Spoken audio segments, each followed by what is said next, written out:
Olha aí, pessoal, parece, conversas de bastidores, que o governo Lula está planejando mais um pacote de corte de gastos. Pois é, eu sei, é difícil acreditar nessa lorota e temos razão de não acreditar por tudo que o governo Lula faz, tem feito, tem propagado de maneira geral. Mas tem gente acreditando nisso aqui e até indicando de onde esses gastos vão ser cortados. Não, não vai ser cortado de Lei Rouanet, não vai ser cortado de ministério, de PAC, de subsídios para amigo do rei, nada disso. Vai ser cortado, é claro, dos mais pobres, né? Também dos militares, nesse caso, provavelmente vão entrar caso isso venha a acontecer de fato, mas principalmente, né, um pente fino nos programas assistencialistas e de alguma forma, uma modificação ali na Previdência Social, uma mini reforma. É isso que o pessoal tem colocado. Agora, você acredita que o governo Lula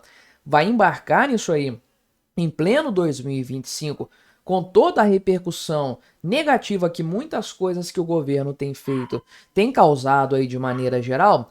Eu acho pouco provável isso aqui, e o caô já começa quando a notícia informa que o governo vai esperar até a eleição lá para as cabeças do Senado e da Câmara, 1º de fevereiro, para anunciar as medidas. Esse papo de esperar alguma coisa para anunciar a medida é brincadeira e a gente já conhece do tal pacote anterior. Vamos conversar sobre isso aqui, mas antes não se esqueça de se inscrever no meu canal se você ainda não for inscrito. E se você quiser ajudar ainda mais este meu modesto trabalho, você pode se tornar membro patrocinador aqui do canal, com valores a partir de R$ 1,99 por mês. Você me ajuda bastante dessa forma, pode ter certeza disso.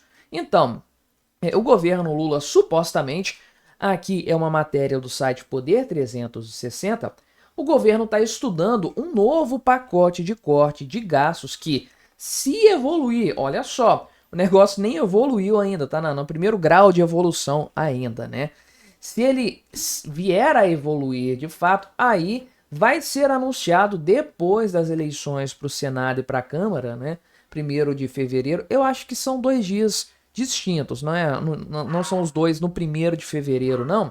Mas não faz diferença. Começo de fevereiro é o que está sendo prometido para esse anúncio do novo pacote de corte de gastos do Lula. Suposto pacote que ainda tem que evoluir, né? Tá no começo da etapa evolutiva dele. E esse papo de esperar alguma coisa vem lá de trás. O pacote anterior foi cozinhado primeiro, o negócio estava sendo prometido em meados de 2024.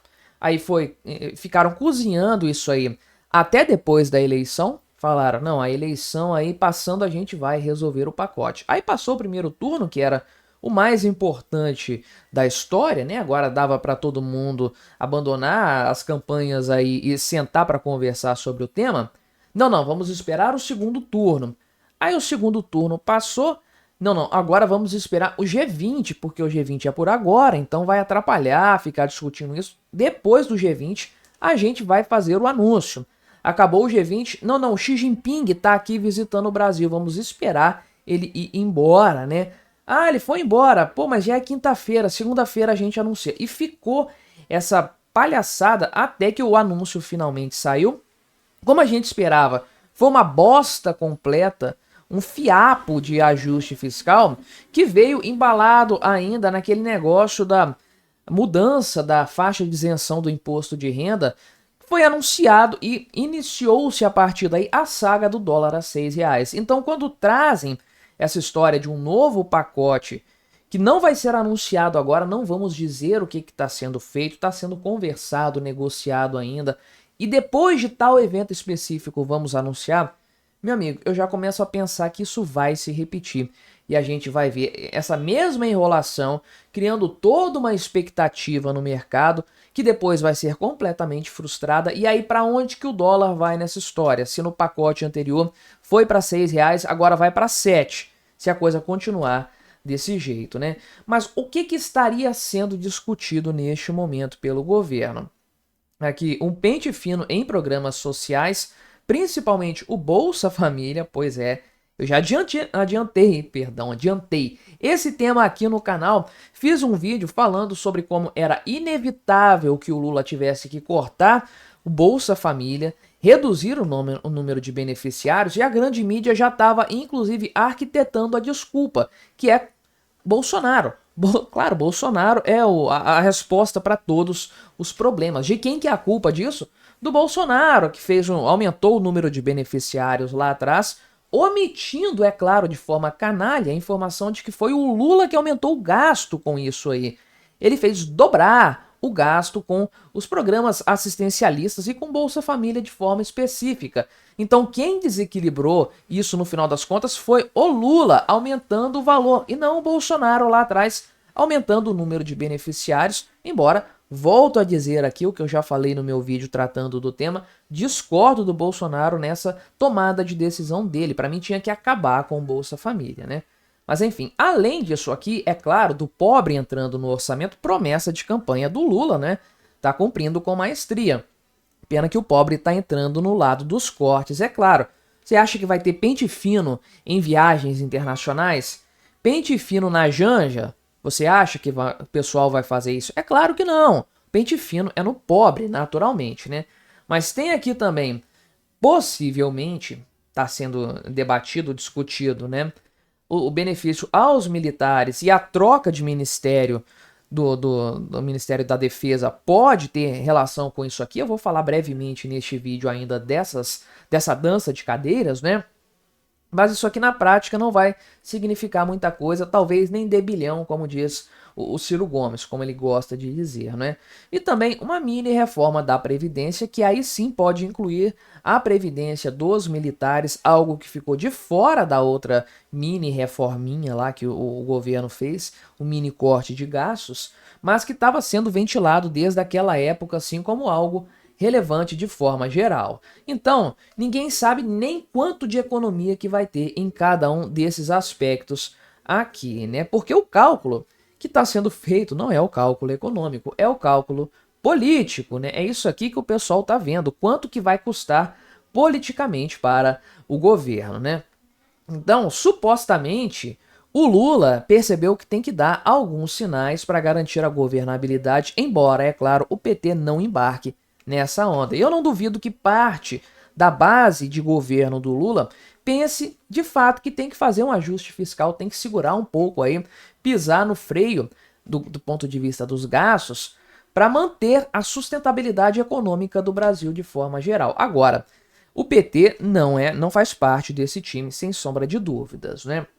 Então, o próprio Lula supostamente já afirma que voltar atrás daquele negócio do PIX, daquela medida, né, daquela instrução normativa, foi um erro, porque isso fortaleceu a oposição. Verdade, isso aconteceu.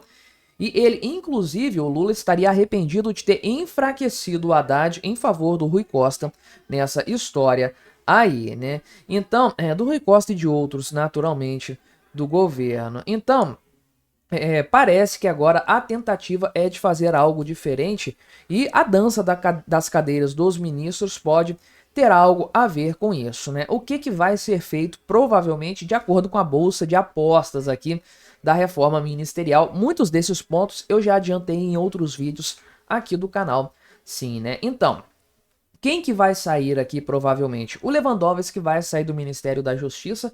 Aliás, que ministério com a vida mais curta esse aqui da Justiça e Segurança Pública, tá? Lembre-se, o Flávio Dino, que começou, saiu para ir para o STF, caiu para cima, né?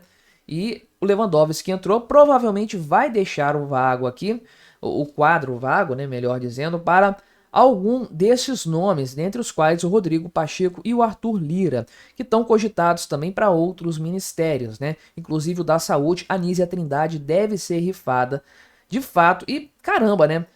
Dentre os péssimos ministros do Lula, talvez ela seja a pior. Não sei o que ela está fazendo ainda no governo. Mas a presença do Pachecão, principalmente, em várias possibilidades aqui, inclusive na defesa, mostra que certamente tanto ele quanto o Arthur Lira vão entrar no governo Lula a partir de agora. O que nos diz muito sobre o atual Congresso Nacional, convenhamos, né? O Alckmin vai sair do Ministério da Indústria, diz aqui a reportagem que é para ele dar mais cara de centrão para o governo Lula, para participar de mais eventos aí, de cerimônias e tudo mais. Vai substituir o Lula com mais frequência, até porque o Lula já tá velho, deve estar cansado no fim das contas, né? Aqui vai dar espaço, claro, para o Centrão, assim como o Carlos Fávaro rodando do Ministério da Agricultura, né? Agora, o PT vai perder cadeiras, ao que tudo indica. O Alexandre Padilha vai sair e vai dar lugar para ou o Alexandre Silveira, que vai sair do Ministério de Minas e Energia, para abrir espaço para outros partidos do Centrão. Ou então aqui o Silvio Costa, filho do republicano, sendo que o governo ainda pode perder a Casa Civil, pois é, o PT no caso, né, que iria para o Alexandre Silveira se fosse o caso. Tem uma dança de cadeiras aqui entre o pessoal do próprio PT, o Wellington Dias saindo para dar lugar para Gleisi Hoffmann, o que pode indicar que ele talvez seja o próximo presidente do PT. Ele é supostamente a indicação da Gleisi Hoffmann para esse cargo aqui seria apenas uma inversão de papéis, portanto, né? E o Paulo Pimenta, pô, o cara tem moral no partido mesmo, fez a pior SECOM da história do Brasil e tá aí sendo ventilado para voltar para o gabinete ministerial ainda assim, né? Aqui no Ministério da Defesa tem muita gente cogitada, o José Múcio, esse aqui é garantido que vai sair sim, e o próprio Alckmin poderia entrar no lugar dele, né? Até o Alexandre Padilha também. Desses aqui, acho que o melhor seria com certeza a Cátia Abreu, né? Porque pelo menos, né, no caso de uma guerra, daria para colocar ela na linha de frente, né? Um belo canhão. E aqui, enfim, vai ter uma outra dancinha das cadeiras aqui de forma geral. Vai ter uma baguncinha no governo Lula, sem sombra de dúvidas, daqui em diante. Por quê? Porque é um governo enfraquecido que sabe que se continuar dessa forma, não vai muito longe, não vai ter uma longevidade e não vai ter condições de reeleição em 2026, né? Espero que nessa mudança aqui, tanto para a questão do ajuste fiscal quanto para a questão ministerial, o governo Lula erre bastante para se ferrar ainda mais nessa forma, né? Vou deixar recomendado aqui para você assistir o vídeo em que eu falo da questão da reforma ali no Bolsa Família, a inevitável reforma, para você continuar assistindo. Não se esqueça de se inscrever no meu canal se você ainda não for inscrito e até a próxima.